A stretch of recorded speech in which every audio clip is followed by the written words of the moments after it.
Alright, so now we're going to move on to tying a caddis emerger dry fly. This happens to be an X-Caddis. This was created by Craig Matthews of West Yellowstone, as we mentioned in the Blue Wing Olive series of videos. Obviously a prolific fly tyer.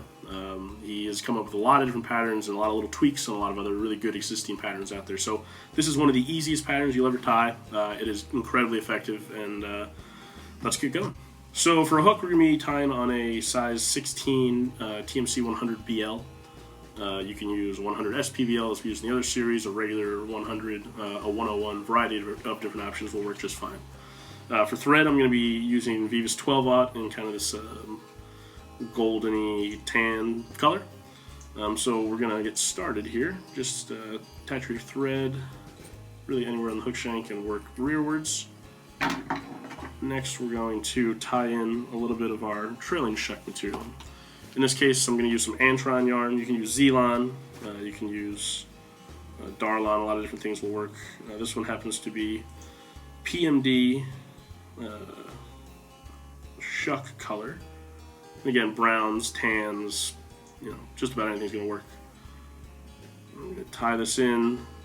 Again, not too worried about length right now. I like to tie them in long. Secure that with a few tight thread wraps at the rear, and then work that forward. I like to keep the material on here for a little bit longer with this fly just to help build up a little bit of bulk and keep a smooth, consistent taper underneath. So we're going to cut that off. I also used only about half of the traditional carded piece of Antron that comes. Next, we're going to again advance the thread back to the rear. I'm going to go for some dubbing. So in this case, we're going to use just tan superfine dubbing.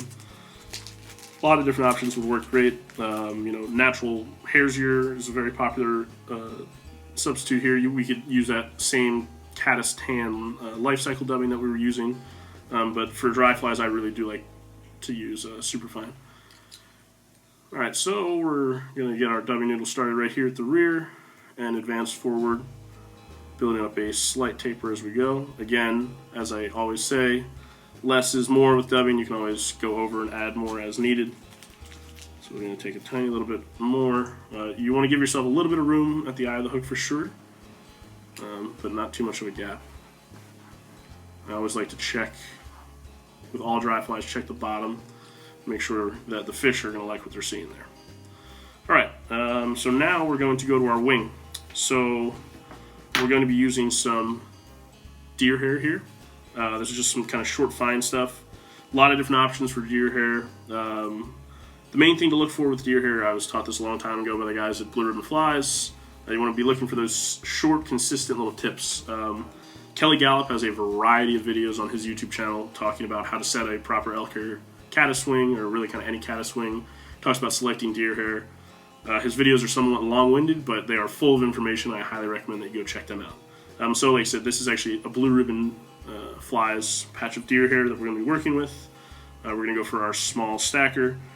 I'm going to select a small clump. A lot of times people try to describe pencil widths, and I have a hard time with that. I just kind of eyeball it and see what I'm seeing. I'm going to reach for my little comb, and you're going to want to make sure that you're going to clean out any and all those under fur fibers. So once we brush that out, now we're going to insert the tips of our deer hair into our stacker. Stack our deer hair.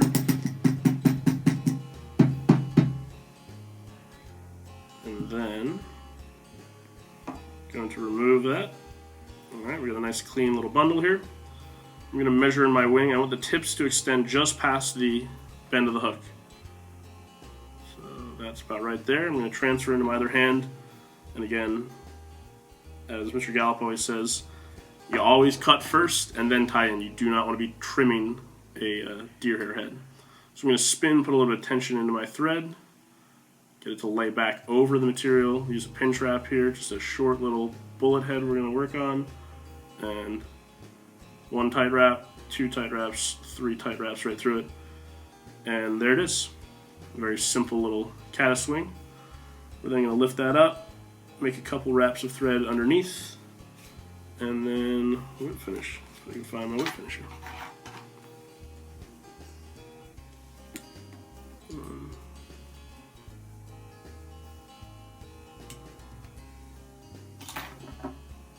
Trim that off. Check our wing, make sure we got a nice flare of deer hair up top. Then we're going to trim our shuck to length, again, about 1 shank length is roughly what I'm looking for, and there we have it, a completed X-Caddis. Thank you.